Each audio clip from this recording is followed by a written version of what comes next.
GM, just a quick one before we get going. So, as you know, the Blockmates podcast is for informational and entertainment purposes only.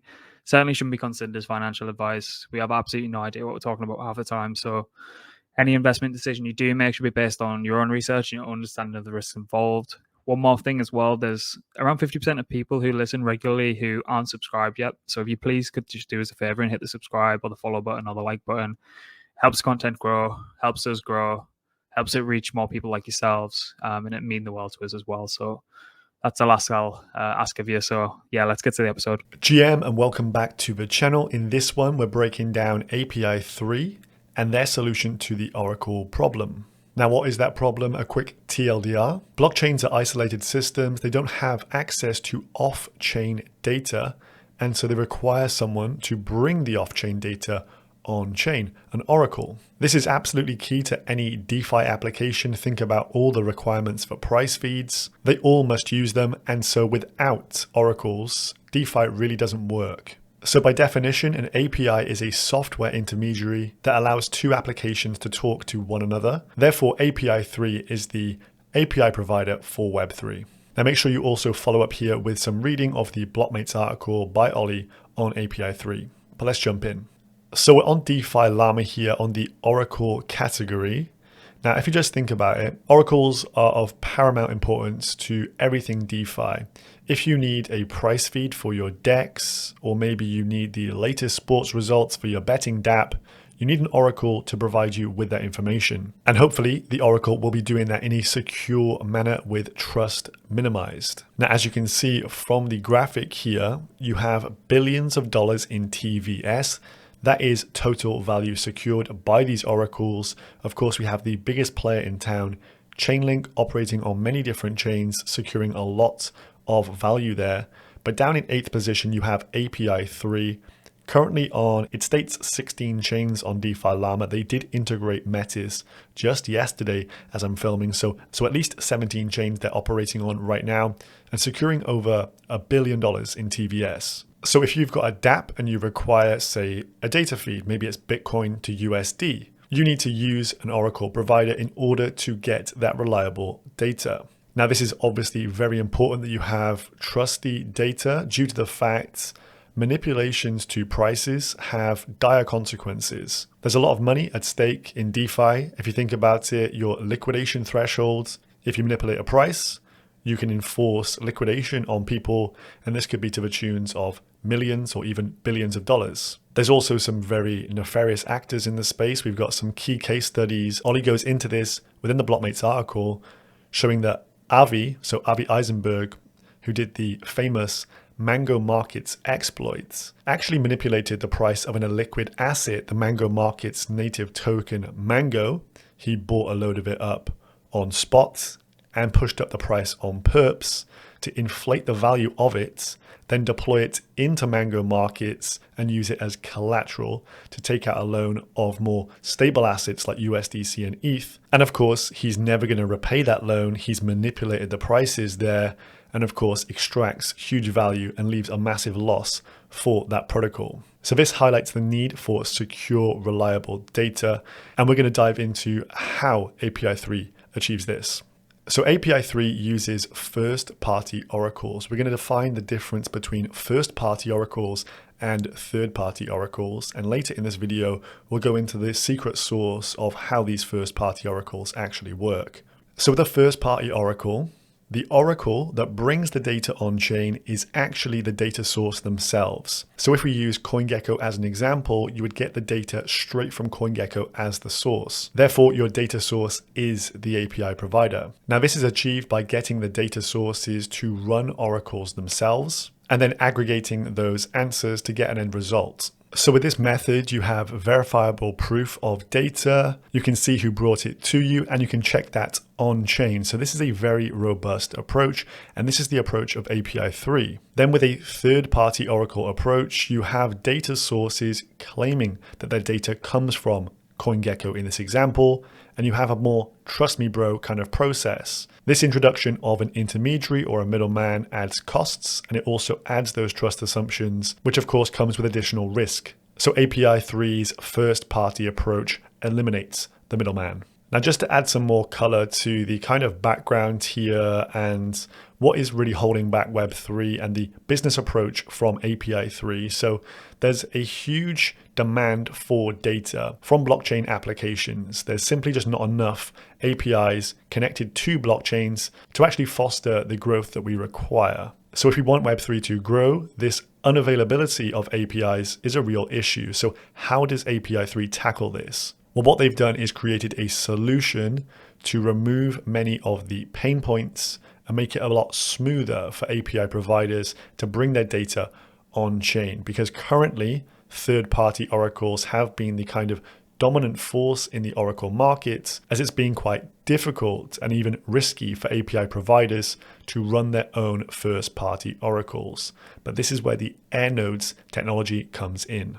So this movement from third party to first party removes the middleman from the equation here, which comes with a load of benefits. One being that this removes the aggregation process required by a third-party oracle, which is resource intensive. But with API3's Airnode solution, the infrastructure is hosted by the API provider. Importantly, the uptime of the API should be equivalent to the API itself. API3 designed an oracle that can be run in the existing cloud infrastructure that the API uses, so there is no downtime, and it's designed to be run so that it works in their existing business model. Therefore, they don't need to use crypto. They can take payment in fiat, and those that are requesting the data from the API are in charge and responsible for supplying the gas for getting that on chain. So from a traditional background, you set up a node, sell data to people who want it on the blockchain, but you can do so without the headaches of compliance, and API3 abstracts away the crypto technicalities. Therefore, this is a great solution to get more APIs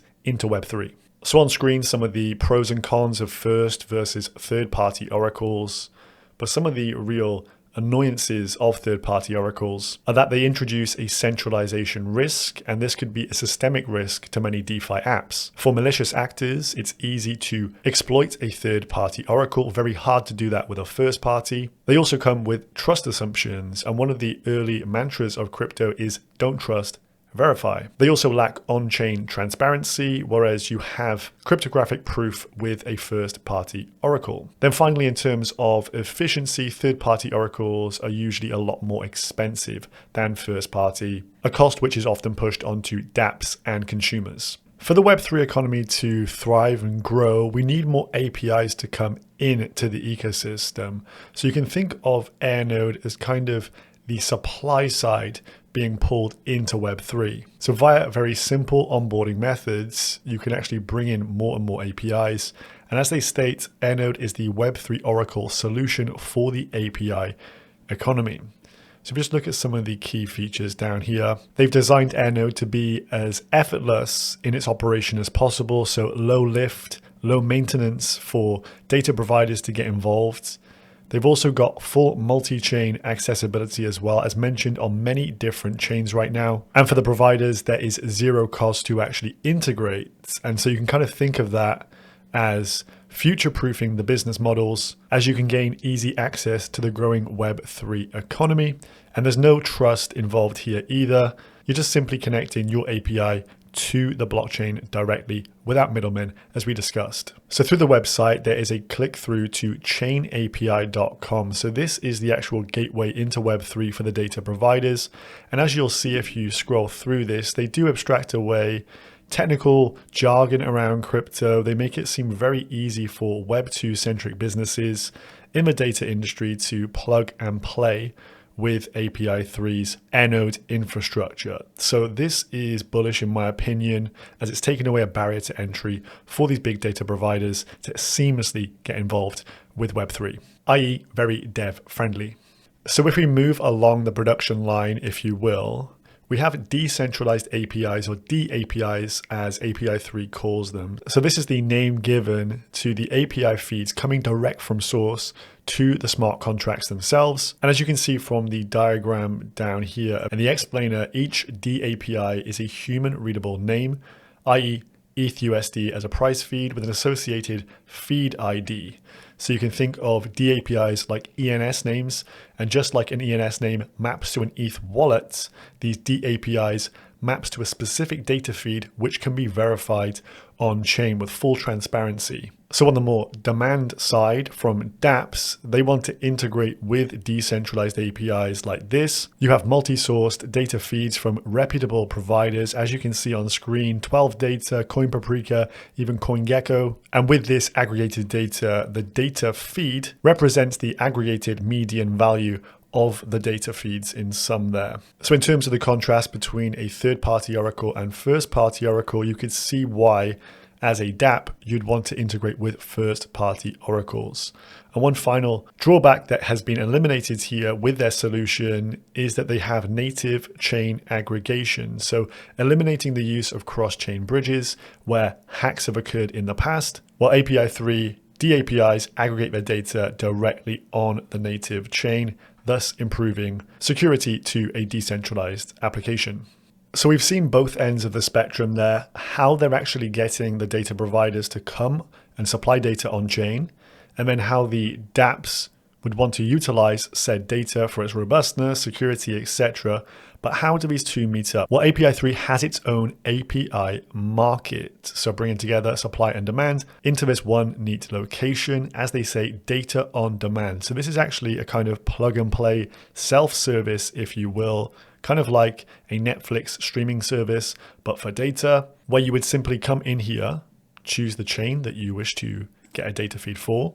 Maybe it's Arbitrum here. You can see some of the presets, and we'll just open one up here. And what this allows for you to do is simply integrate this price feed with the following parameters. So as an example, it would update every 1% deviation in price with a 24-hour heartbeat. So it would update once per 24 hours if there's no movements. And you can just come here and purchase this data plan straight off the shelf without actually liaising with anyone. So you don't need to use your business development team and have them speak with the API3 guys. You can come here and self-serve. So you can think of this as removing some of the hurdles for slow uptake for data into Dapps. This is obviously going to mean a pretty fluid onboarding process. Very simple, prices, information, all set out for you. You click on purchase and follow through the steps and connect your wallets.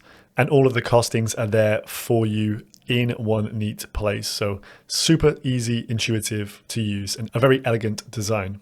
Now, a brand new piece to the arsenal at API3 is that of the OEV network. This is an upcoming ZK rollup that will actually allow for a major change in Oracle extractable value. Now, this relates to oracles making use of their position to capture value that would otherwise go to third parties. The main case in point is for money markets with liquidations occurring. So the current status quo on screen here, if an oracle updates its price, the health factor of a loan could become at risk as a result of that change in price. The oracle themselves is not aware of what this may mean, i.e. liquidation. But on chain, you have searchers. These are MEV bots, and will actually compete to get the right to execute the transaction of that liquidation. So what they do in this scenario is battle for block space, bid up the block space. They have a bit of a war there, and the winning searcher will do the liquidation. However, the user gets liquidated, but the main winner in this scenario is the validator that pushes the transaction, as the profit margin bleeds away due to the competitive nature of the searcher's bidding. So rather than this status quo, API3 has come up with a solution that can be beneficial to the dApp and the API3 DAO as well. So just as a quick case study to see how inefficient this currently is and why there is a major need to flip this model on its head and make it profitable for dApps and API3 DAO, you can see that the profit extracted by the searcher was $144. On a total revenue, the liquidation penalty, $269,000. So that was money that just bled into the hands of the validators. So some quite eye-watering numbers there. And obviously, if you can redirect this as an income stream for a dApp, it's obviously going to be very beneficial. So OEV Network is going to be a simple order flow auction platform built on a ZK rollup that actually sells the right to execute specific data feed updates for specific dApps to the highest bidder. So this would mean that API3 integrated dApps, so maybe it would be your Aves of this world or others, there's going to be a direct benefit for them using the price feeds of API3. I think this could be a big boon for their business overall because they'll want to recoup some of this lost value that you can see. So in this scenario, the searcher that comes up with the winning bids pays the bids, executes the updates, and extracts the OEV in a single transaction, and the feedback loop is 90% of that lost value now goes back to the dApp itself, so say it's Aave, and 10% goes back to API3 DAO. And with that 10%, they're going to be using that to buy back and burn the API3 token. So a brand new utility as a result of this model being flipped on its head. They've also built this neat tool called Watchtower where you can see and estimate the potential clawback you would have if you were to integrate OEV on your dApp. So just plugged a few figures in here, 5% liquidation incentive rate, TVL on the dApp, 25 mil. And you can see this is the amounts that would be clawed back. And it says with a TVL of $25 million, you'd recapture $47,000 per year through the OEV network. So again, I think this will be a key driver of more integrations for API3, and I think API3 will, as a result, grow rather rapidly. Then in terms of the structure, at API3, they run it as a DAO. So they kind of see it in this way that governing entities should be rewarded for good results and also be penalized for bad ones. So this informs some of their structure. Overall, they have a staking pool, so you can stake API3 tokens. For doing so, you'll receive inflationary rewards as a bonus, but with that staking pool, you are collateralizing an insurance product. So by using the staking pool, decentralized API users can see how much TVS is at risk and what is covered by the pool with its trustless security guarantees, as that is operated by a third party. Then the third utility of the token is for that of governance. By staking, you can have your say with your votes. They have a lot of DAO proposals and good discussion, and they see centralized governance as a major problem. Hence, they want to decentralize. Because if you have centralized governance, well, then you're trusting an Oracle project that can decide on who gets to push data. Thus, you're making trust assumptions, which is obviously dangerous within DeFi. Then, as we saw with the new OEV integration that is coming up, with that kind of 90 to 10% split, it means that API3 only makes money if the underlying dApp that's using them and their OEV makes money. So they make $1, the dApp makes 9. And this seems like a very fair approach in my mind. So I'll leave things off there. Make sure you do check out the interview conducted by Jedi with Uga from the team, and check out the article written by Ollie as well for more information on API3 and where this one is heading. Hope you enjoyed it. See you in the next one. Peace.